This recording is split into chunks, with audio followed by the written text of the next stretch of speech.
Notre origine, c'est Moussi. Ça veut dire que nous venons du plateau central. Là, l'ethnie, c'est Gronssi. Et les sous-ethnies maintenant qu'on appelle les Kassena.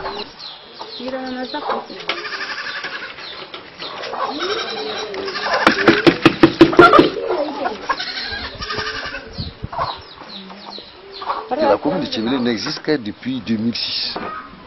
Elle n'existait pas avant. Elle a été créée en 2006 et les premières élections m'ont porté à la tête de la commune. Alors, comme je suis arrivé, j'ai dit, bon, il faut chercher des partenariats parce que nous sommes dans un monde où on évolue, où il n'y a que l'interpénétration des hommes qui peuvent aider à un développement humain durable pour tous les hommes sur cette terre-là.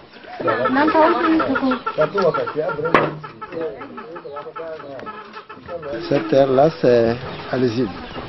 Côte d'abord, on mouille d'abord et accompagner aussi le bout de vache. Mélanger, bien mélanger. Ah, d'abord, il faut ça d'abord.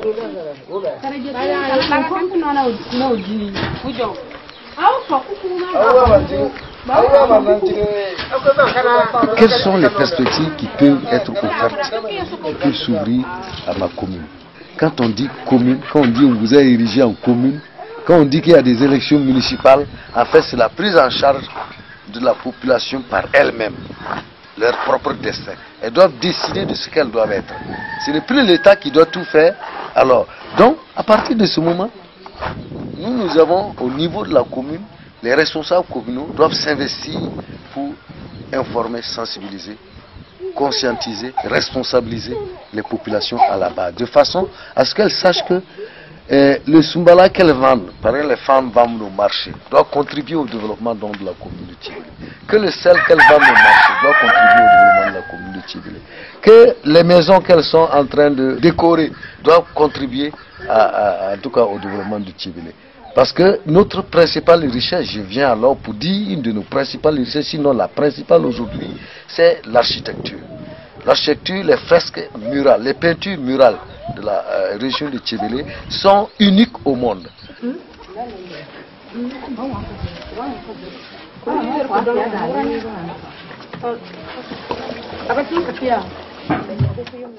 Tchébélé, c'est un village qui regroupe 67 villages aujourd'hui. Et chez nous, dans chaque village, il y a un chef coutumier qui est là. Mais celui qui habite dans ce palais, c'est celui qui est le plus grand. C'est lui qui gouverne tous les autres 67 chefs qui sont dans les petits villages. Ça veut dire, en cas d'intronisation, les plus grands sacrifices se passent ici, dans la famille royale de Tchébélé. Donc la famille royale, c'est la famille où vous allez retrouver encore la tradition, encore les rites qu'on respecte. Et là, c'est le palais de justice. À l'époque, le palais avait encore une taille plus basse que ça. On dit que ça évite que les personnes qui ne s'entendaient pas à l'intérieur ne puissent se mettre debout et se battre. Les morts ont une place dans la société. Quand tu es mort, avant de faire toutes choses, même un mariage, un sacrifice, tout ça, pour prévenir qu'il y a quelque chose dans le village. Voilà. On ne fait rien sans prévenir les morts. Si vous êtes une personne âgée et que vous respectez la tradition, vous devriez payer un cachet déposé avant de mourir. Si vous mourrez, la femme qui entre dans la valise qui cherche le cachet avec lequel on va vous enterrer. Et là vous avez la torture, qui représente le totem de la famille royale. La daba, qui est l'outil le plus utilisé pour les cultures. Et là, vous avez l'épi de Nil. Là, c'est l'empreinte d'un lion et la panthère. Et on dit qu'un chef de ce village avait dressé une panthère et un lion ramené au village pour montrer sa force. Il dit que tout le monde avait un chien comme gardien. Lui, il a amené ses animaux de la forêt.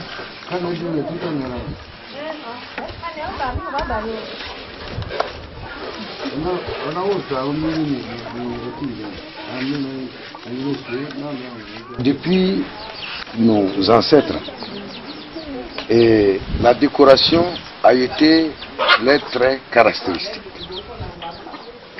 Parce que elle reprend en fait la vie quotidienne de l'homme, de la femme, de l'enfant. Et quand on regarde les fresques, quand on regarde la peinture Kassena, quand on analyse bien, on peut vous dire le Kassena, il vient de là, il fait ça, voilà quelles sont ses habitudes. Voilà. Dans la famille du chef, nous comptons aujourd'hui 52 ménages.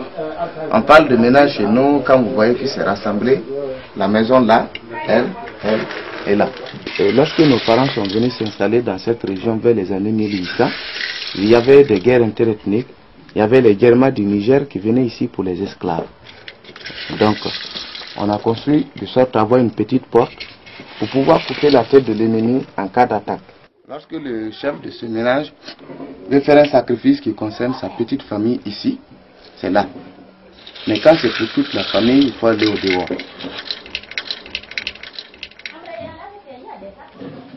Là, vous avez les calebasses. Celles qui sont décorées sont pour la beauté de la maison.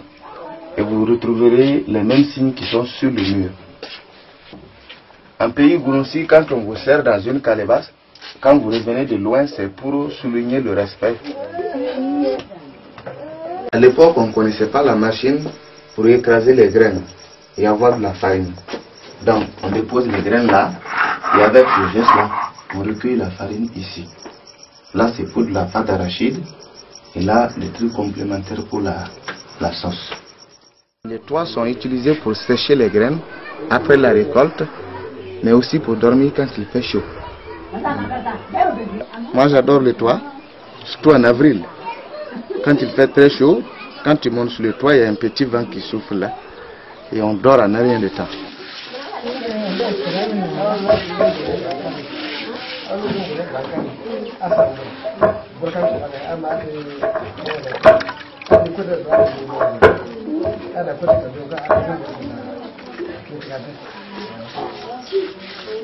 Le vrai argile là, c'est ça comme ça.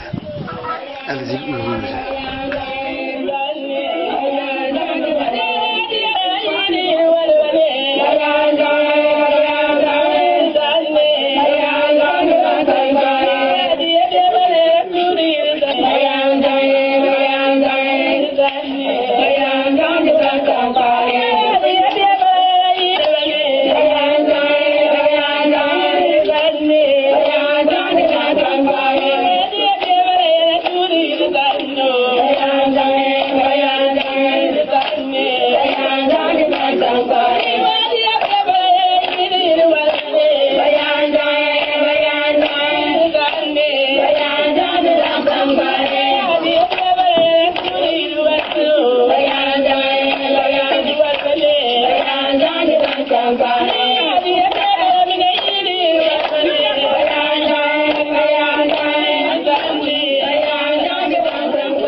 Le grand-père qui donne le nom local de l'enfant et peut choisir de donner le nom Akana. Si c'est un homme, ça veut dire homme de la lune. Si c'est une fille, on dit Kachana, femme de lune. Voilà. Ou bien femme de soleil. Vous allez voir des gens qui se nomment Aouya. Là, vous avez les morceaux de calebasse. Et chez nous, après le décès d'une femme, 4 jours après, il faut casser des calebasses en signe de Dieu. Ça, c'est pour l'identité de la personne. À l'époque, lorsqu'il y avait encore l'esclavage, on avait peur qu'on vous attrape votre enfant ou bien il se perd. Mais grâce au signe, on pouvait le reconnaître. Pour la décoration, il y a une spécialiste pour ça. Elle qui sait faire, mieux faire que les autres. Voilà.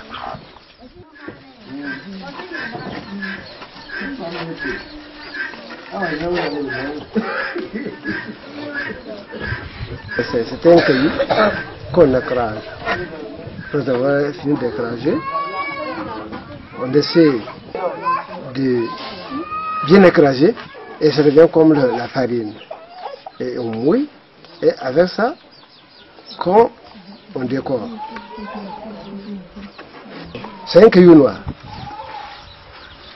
Par langue café, on dit qu'un d'argent.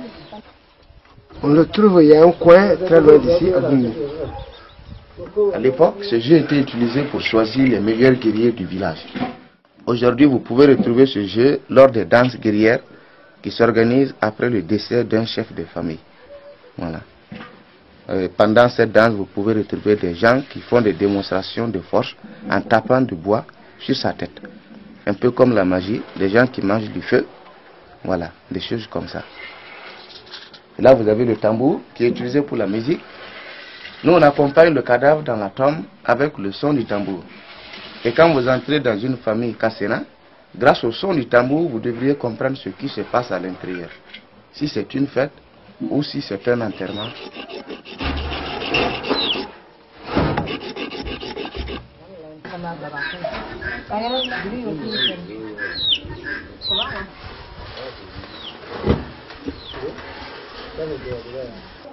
Et là, c'est la pipe et la canne qui représentent la sagesse. On dit l'homme né à 4 pattes, ensuite à 2, et à la fin, c'est à 3 chez nous. Voilà. Le lézard, c'est le porte-bonheur. Le serpent bois représente la réincarnation. Et là, c'est des fourmis qui sont en réunion pour soulever un poids, pour dire que l'union fait la force, la solidarité. Le noir que vous voyez, c'est une pierre volcanique. Le blanc, c'est du calcaire. Et le rouge, c'est de la latérite. Donc après la construction par les hommes, c'est les femmes qui s'occupent de l'embellissement. Dans nos traditions, il est interdit à la femme de voir à l'intérieur du grenier. On dit que avant, quand elle constatait qu'il n'y avait plus rien dans le grenier, la femme pouvait choisir de repartir à la maison. Voilà. Donc c'était une forme de punir le mari ou bien de mettre honte au mari. Donc depuis lors, on interdit à la femme de voir à l'intérieur du grenier. Beaucoup de touristes viennent au niveau de Tchébélé justement pour, en tout cas, découvrir ces fresques et ces peintures qui sont spéciales. Soit donc ce document traite de tous ces aspects et lance donc un appel. Donc fait une manifestation d'intérêt pour un jumelage coopération avec n'importe quelle commune du monde, n'importe quelle région du monde qui souhaite également et qui souhaite partager le point de vue que j'ai, à savoir qu'il faut une interprétation, il faut des relations humaines du nord au sud, sans tenir compte des couleurs, des races, des ethnies et des moyens. Et il faut que ensemble nous nous unissions pour un développement mondial humain durable. Parce que sans ça là, si on développe une partie du monde, sans l'autre partie du monde, je vous dis, nous allons à la faillite.